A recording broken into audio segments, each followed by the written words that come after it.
dalam ingatan sosial masyarakat Indonesia seperti yang dibentuk rezim Soeharto, G30S merupakan kekejaman yang begitu jahat, sehingga kekerasan massal terhadap siapapun yang terkait dengannya dilihat sebagai sesuatu yang dapat dibenarkan dan bahkan terhormat.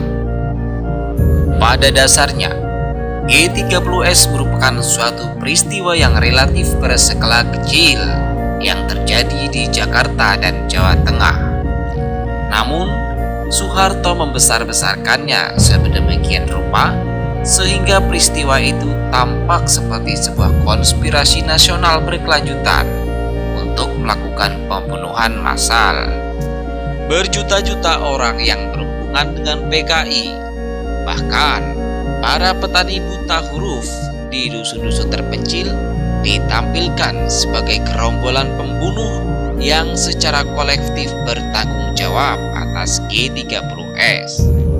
Dan setiap orang yang ditahan militer dituduh sebagai langsung atau tidak langsung terlibat dalam gerakan 30 September. Kekerasan yang terjadi sepanjang akhir 1965 sampai awal 1966 harus dilihat lebih sebagai saat awal pembangunan sebuah rezim baru ketimbang sebuah reaksi wajar terhadap G30S.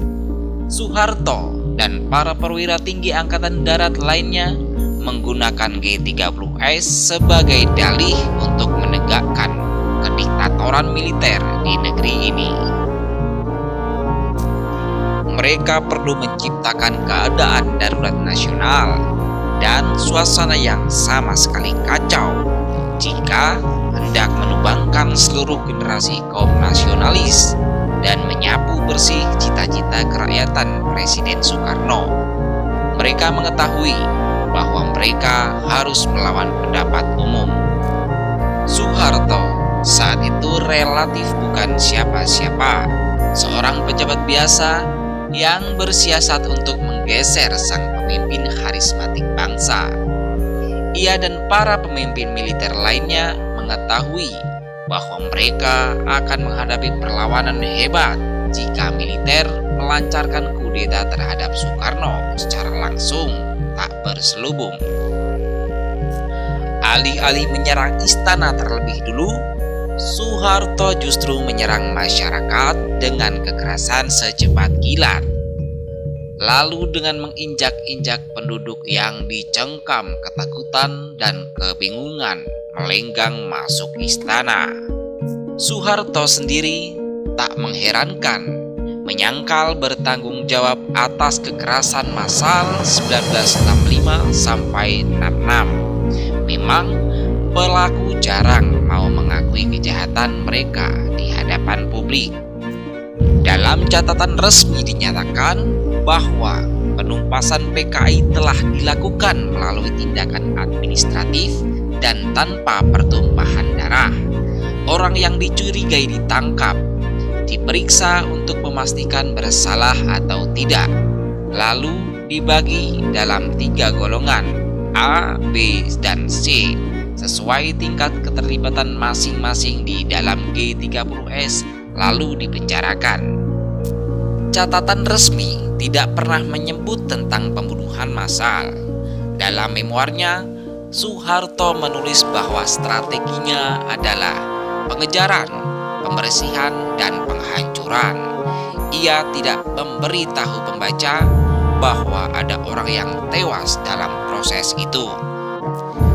Film mengenai G30S yang disponsori pemerintah juga tidak menggambarkan adanya penangkapan dan pembunuhan massal.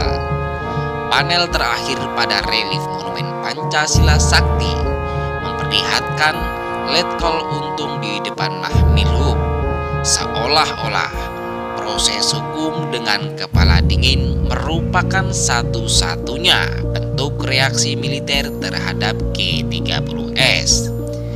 Tidak ada tugu peringatan dibangun di Monumen Pancasila Sakti bagi ratusan ribu korban.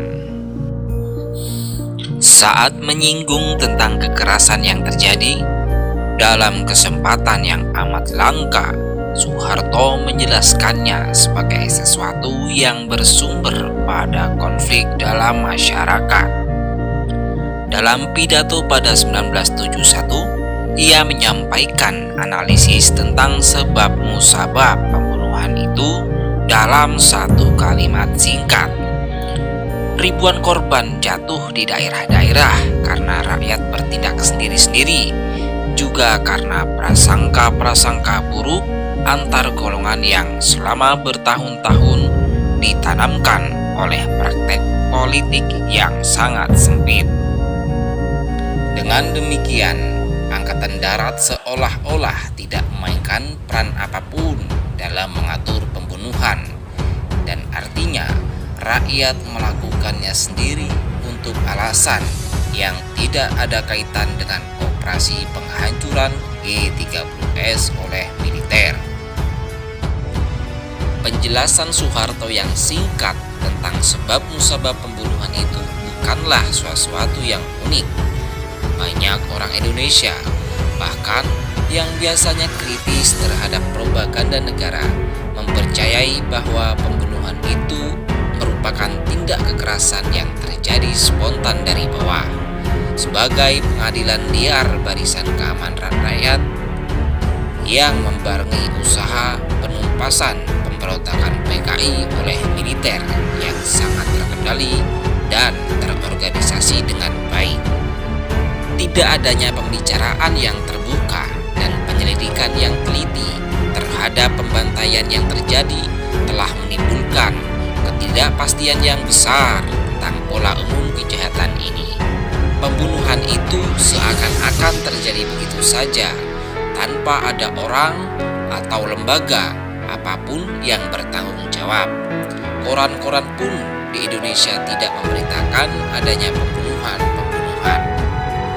Angkatan Darat memberhangus hampir semua surat kabar dalam pekan pertama Oktober 1965 dan menerapkan sensor terhadap beberapa di antaranya yang mendapat izin terbit kembali. Angkatan Darat menerbitkan beberapa korannya sendiri. Orang akan sia-sia mencari berita dalam koran-koran yang terbit antara akhir 1965 sampai akhir 1966 yang sekadar menyebut saja bahwa ada pembunuhan besar-besaran. Koran-koran hanya memuat berita tentang cara-cara tanpa kekerasan dalam penembusan PKI, yaitu pemecatan orang-orang yang dituduh mendukung PKI dari berbagai badan pemerintahan seperti Kantor Berita Antara. Selainnya, memberitakan pembubaran organisasi-organisasi yang berafiliasi dengan PKI dan demonstrasi mahasiswa menuntut pemerintah untuk membubarkan PKI. Sudah pasti para redaktur koran-koran tersebut mengetahui tentang terjadinya pembunuhan besar-besaran, sampai kisah-kisah mengerikan sudah beredar luas dari mulut ke mulut. Tetapi mereka sengaja tidak memberitakannya barang sepatah kata pun. Sebagai gantinya, mereka penuhi koran-koran mereka dengan cerita-cerita fiktif dari para ahli perang urat syaraf di kalangan tentara, yakni kisah-kisah yang melukiskan PKI sebagai pelaku tunggal kekerasan di tengah masyarakat. Bahkan koran-koran independen pun seperti misalnya Kompas yang belakangan menjadi koran acuan terkemuka selama tahun-tahun kekuasaan Soeharto ikut ambil bagian dalam kampanye militer untuk menggalakkan histeria anti PKI. Angkatan Darat mengendalikan dengan ketat keberadaan wartawan asing, melarang banyak dari mereka masuk Indonesia sejak Oktober 1965 dan membatasi gerak mereka yang berhasil tinggal atau menyelinap masuk agar tetap berada di Jakarta. Sebagian besar pemberitaan para wartawan yang berdiam di Jakarta Pusat pada manuver-manuver politik tingkat tinggi Presiden Soekarno, Jenderal Nasution, dan pejabat-pejabat tinggi pemerintahan yang lain. Para juru bicara militer dengan sopan meyakinkan para wartawan bahwa pembunuhan apapun yang terjadi adalah akibat kemarahan rakyat yang tak terkendali, bukan pembantaian yang diatur tentara. Dari cerita-cerita yang merembes ke Jakarta, para wartawan menduga-duga bahwa angka korban mati yang diumumkan Soekarno pada Januari 1966 yaitu 87.000, sangat jauh di bawah angka sebenarnya. Tetapi mereka tidak dapat memberitakan pembunuhan besar-besaran itu selengkap-lengkapnya sampai sesudah Angkatan Darat melonggarkan batasan-batasan bergerak pada Maret 1966. Skala pembunuhan mulai menjadi lebih jelas ketika wartawan dapat pergi ke daerah-daerah di luar Jakarta. Wartawan pertama yang melakukan penyelidikan, Stanley Karnow dari Washington Post, setelah melalui perjalanan selama 2 pekan di seluruh Jawa dan Bali, memperkirakan 500.000 orang telah mati dibunuh. Seth King dari New York Times pada Mei 1966 mengajukan angka perkiraan moderat, yaitu sebanyak 300.000 korban tewas. Seymour Topping, rekan Seth King dari koran yang sama, melakukan penyelidikan beberapa bulan kemudian dan menyimpulkan bahwa jumlah korban mati seluruhnya bahkan dapat lebih dari 500.000 orang. Ketiga koresponden asing itu memberitakan bahwa personil militer dan milisi sipil anti-komunis terlibat dalam pembunuhan dan seringkali mereka melakukannya dengan cara-cara yang sistematik dan rahasia. King mencatat bahwa orang-orang asing di Jakarta tidak menyaksikan kekerasan apapun. Mereka hanya mengetahui bahwa tentara pada malam hari melakukan penggerebekan rumah-rumah, mengiring mereka yang dicurigai sebagai simpatisan PKI ke atas truk dan membawa mereka ke luar kota sebelum fajar. King mendengar cerita dari seseorang yang kebetulan menumpang sebuah truk tentara bahwa kira-kira 5.000 orang dari Jakarta yang diambil dari rumah mereka masing-masing dibawa ke sebuah penjara di pinggir kota dan di sana mereka mati perlahan-lahan karena kelaparan. Karnow menggambarkan pembunuhan besar-besaran di kota Salatiga di Jawa Tengah, yaitu di setiap bangunan seorang kapten tentara membacakan nama-nama dari sebuah daftar, memberitahu mereka tentang kesalahan masing-masing atas nama hukum, walaupun sidang pengadilan tidak pernah diadakan. Akhirnya truk-truk itu masing-masing diisi dengan 60 tawanan dan dikawal dengan 1 peleton tentara menempuh jarak sekitar 6 mil melalui hamparan sawah dan kebun karet yang gelap menuju suatu kawasan tandus di dekat desa. Para petani di daerah tersebut sudah diperintahkan lurah untuk menggali sebuah lubang besar 1 hari sebelumnya. Para tawanan dibariskan berdiri di bibir lubang, lalu ditembaki dalam beberapa menit. Beberapa dari mereka barangkali dikuburi hidup-hidup. Dari kisah-kisah semacam ini, Karnow sampai pada kesimpulan bahwa tentara mengorganisasi pembantaian berkelanjutan secara sistematik di Jawa Tengah. Topping juga menyimpulkan bahwa militer melakukan pembunuhan secara kilat terhadap rakyat di Jawa Tengah, tetapi ia mengatakan pola kekerasannya berbeda dengan yang terjadi di Jawa Timur dan Bali. Di 2 daerah terakhir, militer biasanya menghasut penduduk sipil untuk melakukan pembunuhan ketimbang memerintahkan personil mereka sendiri melakukan tugas kotor itu. Tentara menebar suasana ketakutan dengan mengatakan kepada masyarakat di kota dan desa bahwa PKI sedang bersiap-siap melakukan pembunuhan besar-besaran. PKI sudah menggali kuburan massal, menyusun daftar hitam orang yang akan dibunuh, bahkan menyiapkan alat khusus pencungkil mata. Topping menyatakan bahwa pada umumnya para pengamat Indonesia yang berpengalaman menganggap cerita-cerita yang disebarkan tentara sebagai cerita yang dibuat-buat, karena tidak ada bukti kuat bahwa orang-orang komunis mempunyai perbekalan senjata yang begitu besar atau merencanakan pemberontakan massa di seluruh tanah air untuk merebut kekuasaan dalam waktu dekat. Mayor Jenderal Sumitro, Pangdam Brawijaya, Jawa Timur, mengatakan bahwa Soeharto pada November 1965 mengeluarkan perintah secara rinci tentang pembasmian PKI. Dalam Desember 1965, Sumitro beserta stafnya mengunjungi seluruh komando distrik militer di Jawa Timur untuk memastikan bahwa perintah itu telah dipahami. Maijen Sumitro juga mengakui bahwa sebagian besar komandan setempat telah menunaikan tugas sebaik-baiknya untuk membunuh kader-kader PKI sebanyak-banyaknya. Sampai pertengahan 1966, dua surat kabar utama Amerika Serikat sudah menyiarkan ke publik bahwa Angkatan Darat Indonesia di bawah Mayor Jenderal Soeharto adalah pihak yang paling bertanggung jawab terhadap pembunuhan massal sekitar 500 juta orang, dan bahwa banyak pembunuhan itu dilakukan secara kejam terhadap para tawanan terpilih. Namun demikian, berita ini tidak menghalangi pemerintah Amerika Serikat memberikan sambutan hangatnya kepada Soeharto selaku penguasa baru di Indonesia. Tidak satu pun pejabat pemerintahan John Kennedy menyatakan keberatan terhadap pelanggaran berat hak-hak asasi manusia yang dilakukan tentara Indonesia. Tetapi, apakah kita akan bersuara lantang pula terhadap pembantaian keji di Indonesia yang lebih dari 100.000 orang yang dituduh komunis bukanlah pelaku tetapi korban? Jawaban terhadap pertanyaan itu tentu saja tidak. Bagaimanapun, pemerintah Amerika Serikat telah membantu Soeharto naik tahta.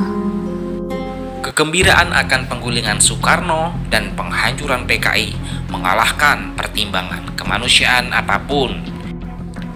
Banyak pemberitaan media mengecilkan tanggung jawab militer atas pembunuhan sambil membesar-besarkan peranan masyarakat sipil. Stereotip yang dibuat para orientalis mengenai orang Indonesia yang primitif, terbelakang, dan bengis mengemuka sehingga menenggelamkan pemberitaan faktual tentang pembunuhan berdarah dingin yang diorganisasi militer. Orang asing digiring untuk mempercayai bahwa pembunuhan massal itu merupakan ledakan tiba-tiba, tanpa nalar, dan penuh dendam kesumat masyarakat rentan yang meradang oleh sepak terjang agresif PKI selama bertahun-tahun. Sungguh mencengangkan bahwa kekerasan anti PKI, suatu kejadian dengan skala demikian luas, ternyata salah dimengerti sedemikian parah. Tentu saja, keterlibatan baik personil militer maupun penduduk dalam pembunuhan itu telah mengaburkan masalah tanggung jawab. Bagaimanapun, dari sedikit yang sudah diketahui, jelaslah bahwa militer yang memikul bagian tanggung jawab terbesar, dan bahwa pembunuhan itu lebih merupakan kekerasan birokratik yang terencana ketimbang kekerasan massa yang bersifat spontan. Dengan mengarang cerita-cerita bohong mengenai G30S dan mengendalikan media massa sedemikian ketat, klik perwira di sekitar Soeharto menciptakan suasana di kalangan penduduk sipil bahwa PKI sedang bersiap-siap untuk perang. Tanpa provokasi yang disengaja oleh ahli propaganda militer, penduduk tidak akan percaya bahwa PKI merupakan ancaman yang mematikan karena partai ini bersikap pasif setelah G30S ditaklukkan.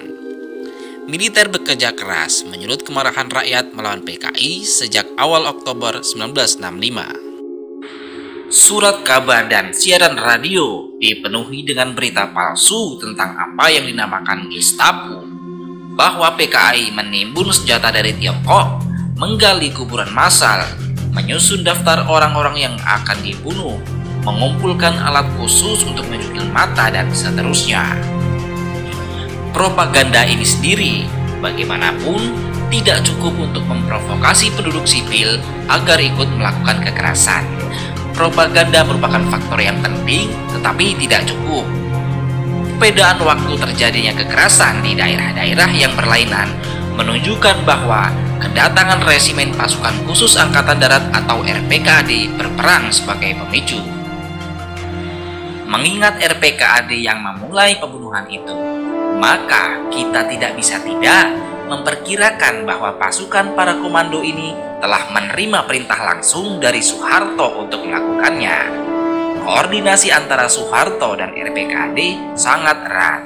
Ia datang di Bali 1 hari setelah pasukan para komando mendarat di sana. Orang-orang sipil yang terlibat dalam pembunuhan, apakah di Jawa Tengah, Jawa Timur, Bali atau tempat-tempat lainnya, umumnya anggota milisi yang sudah dilatih oleh militer dan diberi senjata, kendaraan, serta jaminan kebal hukum. Mereka bukan sekedar orang-orang sipil biasa yang bertindak mandiri dari militer, walaupun dinamika interaksi setepatnya antara militer dan milisi bervariasi dari satu daerah ke daerah lain. Secara keseluruhan, militer memainkan peran dominan. Sejak 1965, militer secara rutin membentuk kelompok-kelompok kelaskaran agar pada saat melakukan kekerasan terhadap penduduk sipil yang tidak bersenjata, mereka selalu dapat mengingkari keterlibatan mereka. Soeharto lah yang merencanakan pembunuhan, namun ia memastikan bahwa ia tidak dapat dibuktikan sebagai dalangnya. Saat pembunuhan terjadi, ia tidak menyinggungnya sama sekali, tetapi memuji-muji proses abstrak tentang penghancuran PKI sampai ke akar-akarnya. Pada umumnya, pembunuhan itu merupakan eksekusi terhadap tawanan. Biasanya, pasukan Soeharto memilih melakukan penghilangan misterius ketimbang eksekusi di depan publik untuk memberi contoh kepada masyarakat. Tentara dan milisi cenderung melancarkan pembantaian besar-besaran secara rahasia. Mereka mengambil para tahanan dari penjara pada malam hari, membawa mereka dengan truk ke tempat-tempat terpencil, lalu mengeksekusi mereka, lalu mengubur jasad-jasad mereka dalam kuburan massal tanpa tanda atau melemparnya ke sungai.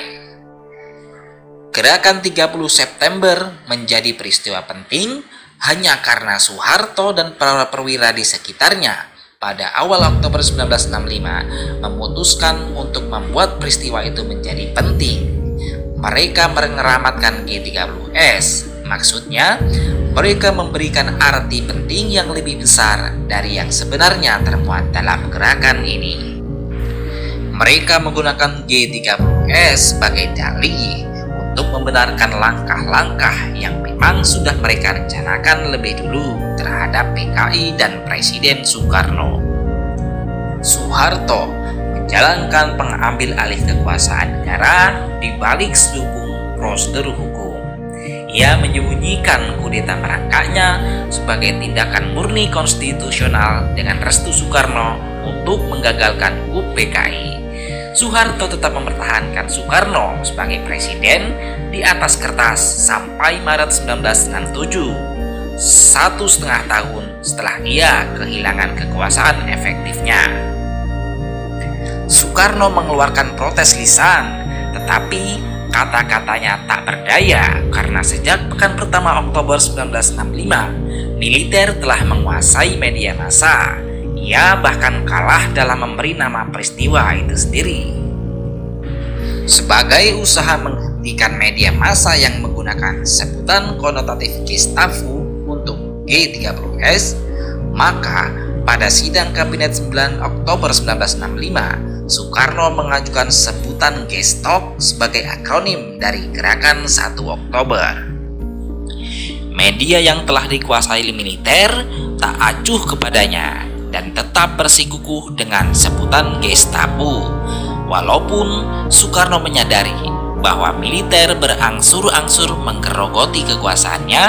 Ia menahan diri dan tidak melancarkan tantangan secara serius. Alasan mengapa ia mau memainkan peran yang dirancang Soeharto untuknya masih sulit dimengerti.